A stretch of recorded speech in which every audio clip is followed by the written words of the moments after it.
Bueno, mis queridos amigos, creo que ya podemos incorporar al programa, es primera vez que lo tenemos como invitado, a Miguel Ángel Suárez, presidente de la Federación de Centros Universitarios de la Universidad Central de Venezuela.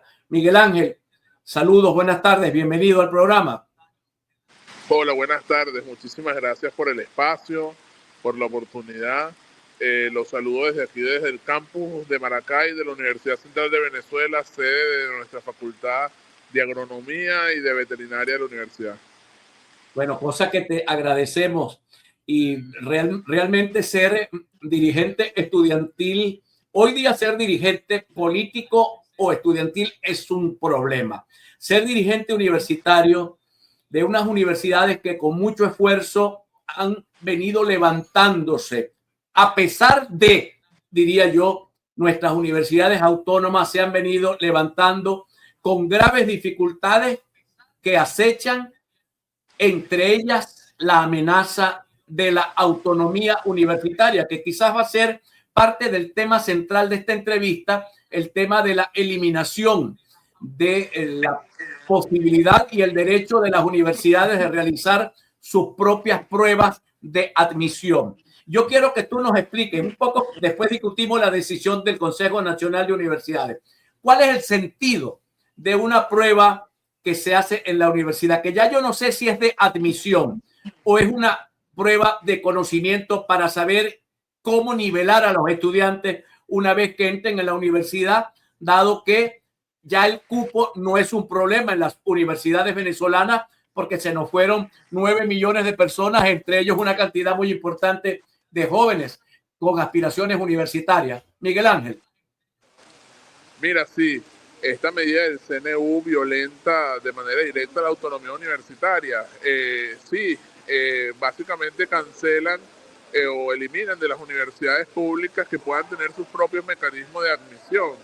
En ese sentido, esto es un ataque directamente al artículo 109 de la Constitución y por otro lado es una medida sumamente excluyente porque le quita la oportunidad a muchos UCBistas que no quedaron o que aspiran entrar al UCB y no quedaron por el mecanismo OXU que responde a variables socioeconómicas y territoriales que muchas veces no quedan claras para los participantes, una segunda oportunidad para poder entrar a la universidad, en el caso de la Universidad Central, la primera universidad del país y quizás la más prestigiosa de este.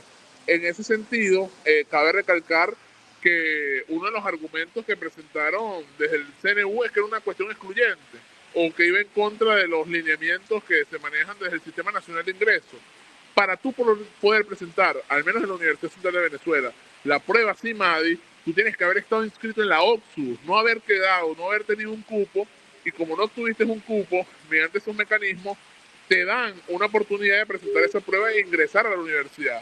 Entonces, yo creo que más bien cercenan la posibilidad de muchos estudiantes, de muchos UCBistas, de poder aspirar, y quizás muchos de nosotros hoy no estuviéramos aquí, hoy no estuviéramos en cargo de representación estudiantil, sin que esas pruebas hubiesen existido en el momento que queríamos o que éramos nuevos ingresos de la Universidad Central. Ahora explícanos un poco, Miguel Ángel, ¿cuál es la función de la prueba? Bueno, no, la prueba es una prueba de conocimientos en donde además entra un carácter importante de índole vocacional. Tú en la OXU metes 6 opciones en donde sin duda aspiras a la primera. Si tú quieres ser comunicador social, tú aspiras a ser comunicador social y la metes como tu primera opción. Sin embargo, eso no te da garantías de que no te puedan asignar a cualquier otra carrera de otra índole. O si metiste en la 6ª opción, ingeniería te pueden meter en ingeniería, pero la realidad es que tú querías comunicación social, pero pusiste tu 6ª opción porque era la que más te parecía para una 6ª opción. En ese sentido, la prueba CIMADI te da la capacidad de que tú puedas tener una prueba para poder medir tus conocimientos para la carrera que tú deseas. Si tú quieres presentar tu prueba para estudiar comunicación social, tú te mides para estudiar comunicación social porque vocacionalmente identificas qué es lo que quieres hacer para el resto de tu vida. En ese sentido, también se les cercena la posibilidad a los estudiantes de decidir efectivamente qué es lo que quieren para su futuro, y también desde el CNU se nos habla en muchas ocasiones de estas carreras priorizadas, que yo también lo veo como una manera excluyente para las carreras humanísticas y de las ciencias sociales. Vaya, el gobierno tiene carreras priorizadas de las cuales excluye las humanísticas y las ciencias sociales. Estoy escuchándote. Correctamente, correcto. Uno de los criterios para el mecanismo OXU es que de cierta manera se le da prioridad a carreras científicas o de ingeniería en donde no hay, por ejemplo, bajo ningún precepto, carreras como sociología, estudios políticos que quizás puedan desarrollar un pensamiento crítico, social y político de cara a entender el conflicto nacional y quizás buscar soluciones pragmáticas para resolverlo. No, mira, yo no sé, lo que voy a decir lo digo yo, no lo tomes para ti, por favor, pero a mí me parece una medida de derecha. Un gobierno que se dice ser de izquierda elimina filosofía, no la quiere, no quiere lo humanístico, no quiere el pensamiento crítico. Eso no parece ser de izquierda, a mi modo de entender la izquierda. No sé si me quieres dar tu opinión al respecto. Mira, yo creo que esto va más allá de un tema ideológico. Es simplemente un grupo y son políticas de carácter demagógico. Ellos argumentan que quieren quitar las pruebas CIMADI porque tienen un carácter excluyente. Yo quiero citar aquí las palabras de la doctora Corina Aristimuño en una entrevista que dio hace poco, en donde decía lo que realmente es excluyente es que no se le permita a los estudiantes hoy un transporte universitario, un comedor universitario, unas becas universitarias dignas. Eso es lo que realmente excluye a los jóvenes de la oportunidad de poder desarrollarse en Venezuela y poder cumplir con una carrera universitaria. No el hecho de que tengan que presentar una prueba o que la universidad tenga la capacidad del 20% de los cupos totales de los nuevos ingresos de la universidad. Ahora, quiero preguntarte algo que tiene que ver con el estudiante.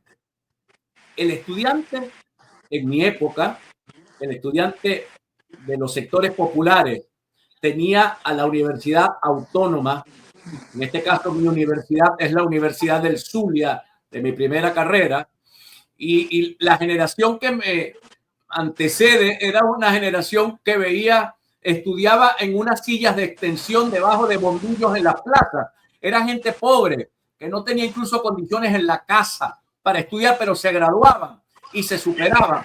Hoy existe la misma posibilidad del muchacho de Petare o de algún barrio de Maracay donde tú te encuentras en este momento para poder ingresar a la universidad y conseguir las condiciones objetivas que se necesita, que no solamente es tener el profesor en el aula, sino las condiciones complementarias que permitan que reciba la posibilidad de coronar la carrera. Mira, esto tú has dado en el clavo con algo. Y es que muchas veces antes se decía que estudiar una carrera universitaria era para las personas que tuvieran bastantes recursos. Yo creo que hoy en día es muy difícil identificar en Venezuela quién tiene poco, quién tiene mucho, o entre los que tenemos, o los que tienen más o menos y los que tienen bastante poco.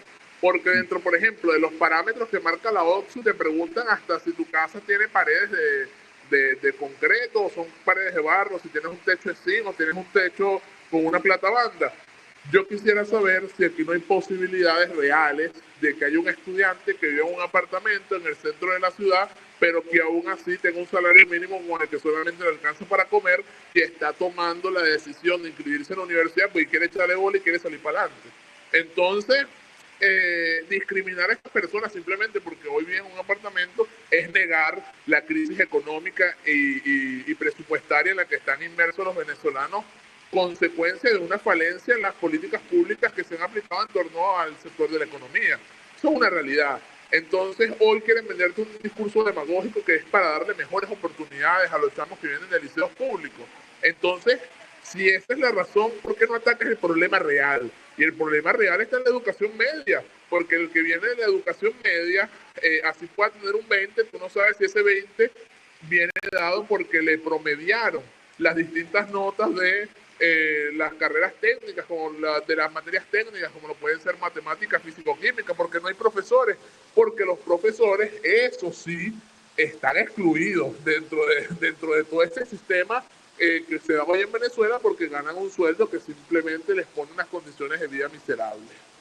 Mira, y las condiciones, por ejemplo, bibliotecas, comedor, lo que es acá en el Zulia se llama DITSE, no sé cómo se llama, que es la Dirección de Protección Social Estudiantil. Entregaban becas a los estudiantes que eran de otras regiones, tenían acceso a residencias o la universidad pagaba una parte de la residencia. ¿Cómo va eso? Con respecto a las providencias estudiantiles, que creo que es a lo que te refieres, esto está en crisis, esto es una realidad. El ministerio y el ministro, que hoy es incluso una vergüenza que sea egresado a nuestra universidad, ha querido marcar un sistema clientelar, al menos con la Universidad Central de Venezuela, en donde ya no otorga los recursos a la Secretaría de la Universidad, sino que directamente él quiere dar, incluso cada uno de los platos de comida que se dan en el comedor, él pone la carne todas las semanas. ¿Por qué? Porque no le da la gana y porque sistemáticamente no le conviene entregar esos recursos para la Secretaría defina a qué proveedor se los compra, a qué proveedor se los tiene. Y eso no garantiza que todos los días haya comedor universitario o que todos los días el transporte universitario funcione, porque no dan todos esos recursos completos. Y eso es el caso de la Universidad Central de Venezuela, que sí es la primera casa de estudios de este país, pero si tú te pones a ver el resto de universidades de este país, son pocas las que cuentan con comedor universitario, son pocas las que cuentan con transporte universitario. Hace pocos meses veíamos cómo se incendiaba un autobús de la Universidad Simón Bolívar. Entonces es que hay políticas sistemáticas para quebrar las capacidades administrativas y técnicas de la Universidad venezolana. Ya, mira, pregunta a alguien que se llama Gat. Dice, ser dirigente estudiantil es difícil hoy en Venezuela. Obvio, ya no pueden quemar cauchos, saquear camiones como hacían en la Cuarta República. ¿Qué opinas tú sobre esta afirmación de esta persona de la audiencia? Mira, nosotros desde la dirigencia estudiantil no nos identificamos con esas prácticas violentas que se pudieron haber dado en algún pasado, en alguna oportunidad. Yo creo que la universidad y el movimiento estudiantil es un espacio de cara al debate de las ideas, de poder sentarse en cualquier mesa y defender un punto de vista, como nosotros estamos dispuestos a hacerlo incluso con el ministerio, con cualquier organismo del Estado o cualquier jerarca que hoy esté en el poder, que incluso en algún punto fueron usevistas.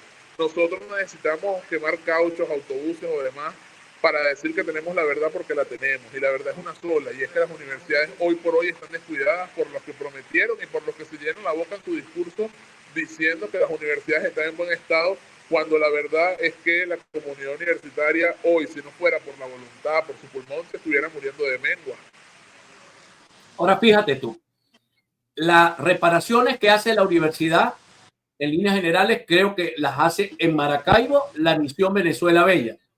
El pago de los profesores se hace a través de la nómina patria, ya no hay nómina universitaria. Me dices que el comedor universitario de la central, la comida la envía el propio ministro. ¿Dónde está la autonomía de la cual, no digo disfrutaban, porque eso no era un tema del disfrute, sino que la universidad, el Estado venezolano, a pesar de los pesares en el pasado, para proteger que la universidad fuese un sitio donde se discuta, donde se piense, donde se genere pensamiento crítico, permitió o garantizó un nivel de autonomía académica y financiera a la universidad. ¿Cuál es el estado de la autonomía universitaria en los distintos niveles?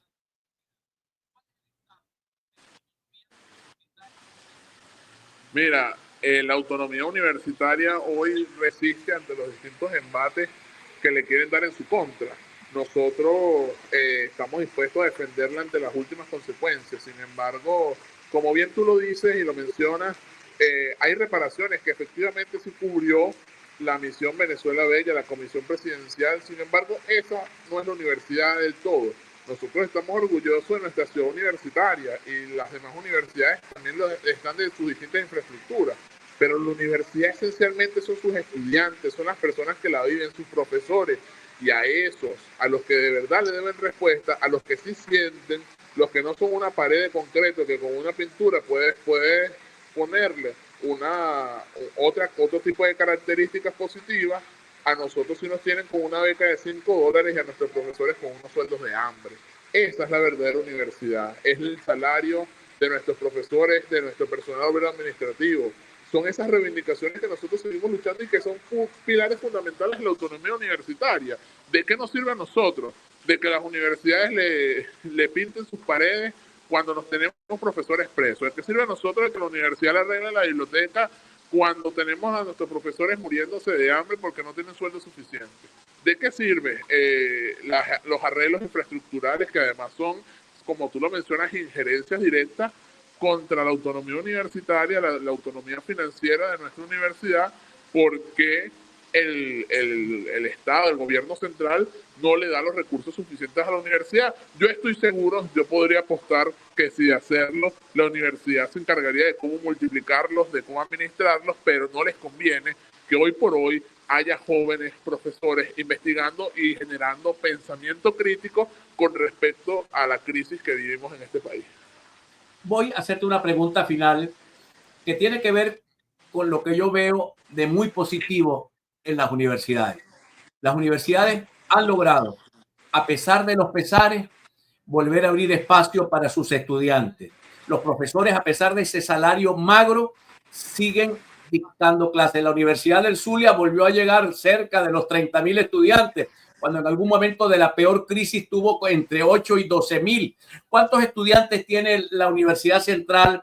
Yo veo, no sé cuál es tu posición, el rector Rago, a pesar de que pareciera un tanto estoico, pues se mantiene en defensa de la universidad.